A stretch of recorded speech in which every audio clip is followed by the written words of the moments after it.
Hello everyone, welcome back to my YouTube channel. In previous video, we were discuss about the meaning of capitalization. Now in this video, we will discuss about the types of capitalization. Types of capitalization.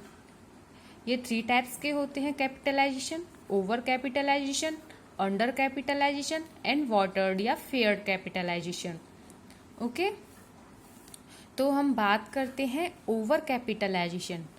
Over capitalisation क्या होता है? The company which excess of capital in relation to its activities level and requirements. Company की capital ज़्यादा हो किससे संबंधित?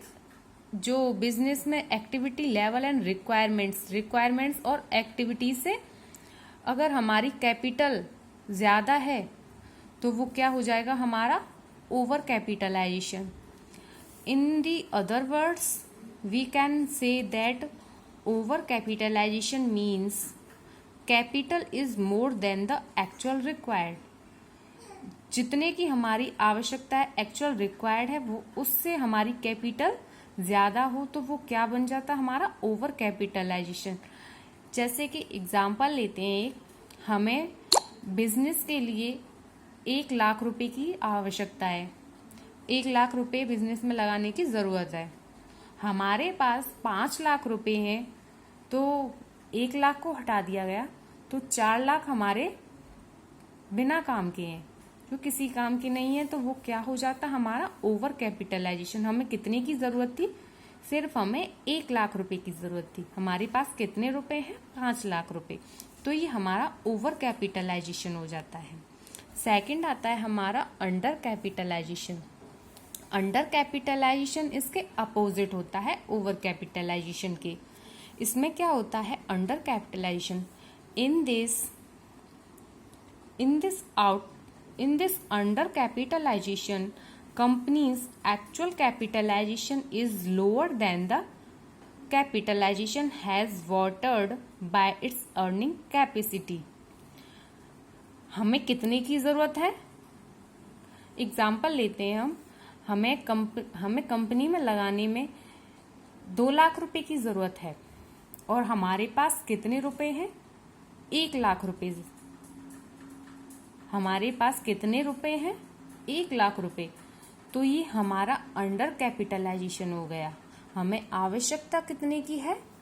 2 लाख रुपए की, और है हमारे पास कितने? 1 लाख रुपए. तो ये हमारा अंडर कैपिटलाइजेशन हो जाता है. Okay, capital is less than the actual required. In this under capitalisation क्या हो जाता है? ये कैपिटल इज लेस देन हमारी एक्चुअल रिक्वायर्ड, हमारी एक्चुअल नीड से अगर हमारी कैपिटल कम है तो वो हमारा अंडर कैपिटल.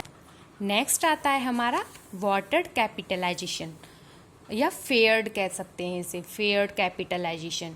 इसके अंदर क्या होता है? It terms refers to the status of a company's capital structure which show a balance between over and under capitalisation. इसका मतलब होता है जितने भी हमारे ओवर और अंडर कैपिटलाइजेशन है वो सारे बैलेंस हो, जिसमें सारे ना हमारे पास ओवर कैपिटलाइजेशन है ना हमारे पास अंडर कैपिटलाइजेशन है. हमें जितने एक्चुअल रिक्वायर्ड है हमारे पास उतने ही अमाउंट है, हमारे पास उतना ही कैपिटल है. तो वो हमारा फेयर कैपिटलाइजेशन हो जाता है, वाटर्ड कैपिटलाइजेशन हो जाता है. जैसे हमें बिजनेस रन करने के लिए 5 लाख रुपए की आवश्यकता है और हमारे पास 5 लाख रुपए ही हैं. ना हमारे पास अंडर कैपिटलाइजेशन है ना हमारे पास ओवर कैपिटलाइजेशन है. तो ये हमारा हो जाता है watered capitalisation. Okay, if the stock या फिर कैपिटल और capital of the company is not measured by assets of equivalent value, it is called has watered stock. जो हमारे पास स्टॉक है, यदि हमारे पास स्टॉक या फिर कैपिटल है कंपनी की, वो मेंशन नहीं करता, वो मेंशन नहीं करता कि हमारे पास क्या है, वो हमारा वाटर्ड स्टॉक बन जाता है। ओके, चाहे हमारे पास स्टॉक हो चाहे हमारे पास कैपिटल हो, तो वो हमारा वाटर कैपिटलाइजेशन हो जाता है। ओके।